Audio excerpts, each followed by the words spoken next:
Hello, my name is Kimberly Bunker.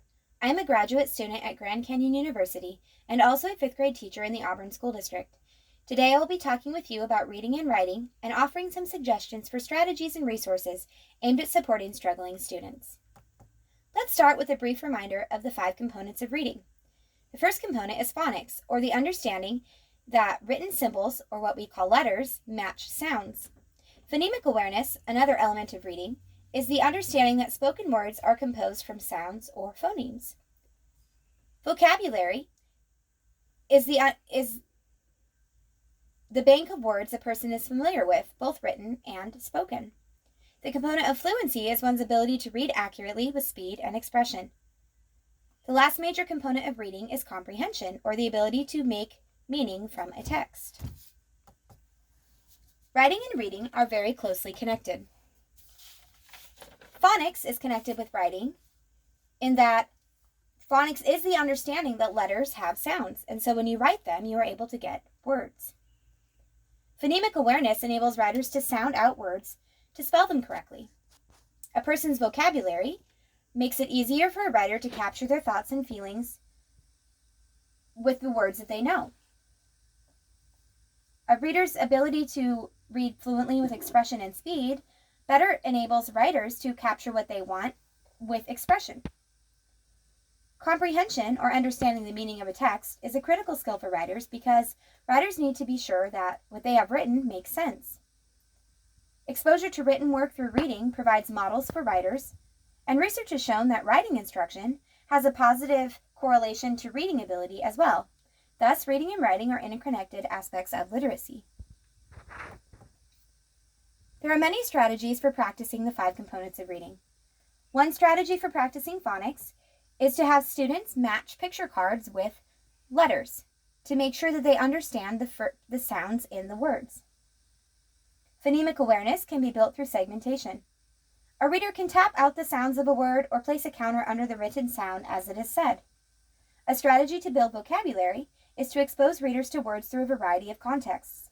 Repeated opportunities to encounter the same word in multiple texts will help readers learn words and add them to their vocabulary bank. A strategy to practice fluency is to have students read with a partner. Through intentional pairings of more fluent readers with less fluent readers, students will have the opportunity to listen to fluent reading and to practice their skill by acting as support for one another.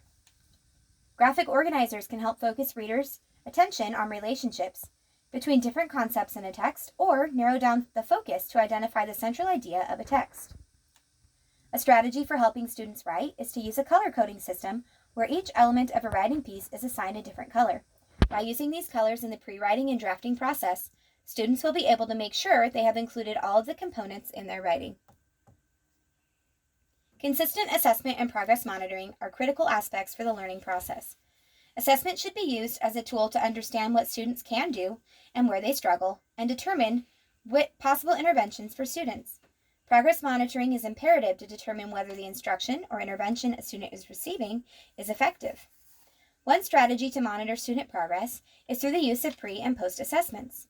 Looking critically at what a student already knows will allow a teacher to design instruction for individual need, and a post-assessment can help a teacher measure student growth. Every teacher needs a data management system where they can track student data. Some teachers prefer to use a clipboard and a page for every student where they can record the type of assessment they've given, the date, the score, and other notes. Other teachers prefer digital collection tools such as a Google Slides sheet or an Excel spreadsheet.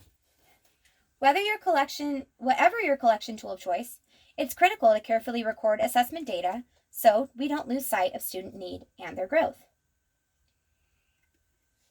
An excellent online resource for teachers to use as they help struggling readers in writing is Reading Rockets. This website is a national public media literacy initiative offering information and resources on how young kids learn to read, why so many struggle, and how adults can help. While this website sounds like it would only be useful for reading, it also has information about classroom strategies for writing, writing resources, the process of learning to write, writing assessment, and writing samples from real kids. Reading Rockets has a wealth of information and should be a go-to resource for teachers working with students struggling in literacy. The reading specialist at your school should be an additional resource for you and your students. Reading specialists should have specialized knowledge in literacy instruction and assessment and can help identify student need and develop learning goals and lesson plans for remediation. They can provide training for teachers on the latest literacy trends and research-based instruction. Struggling students may receive supplementary instruction from the reading specialist, and the reading specialist should offer support in helping teachers assess students, identify areas of struggle, and develop a plan to address those needs. They should be the ultimate resource for teachers and students.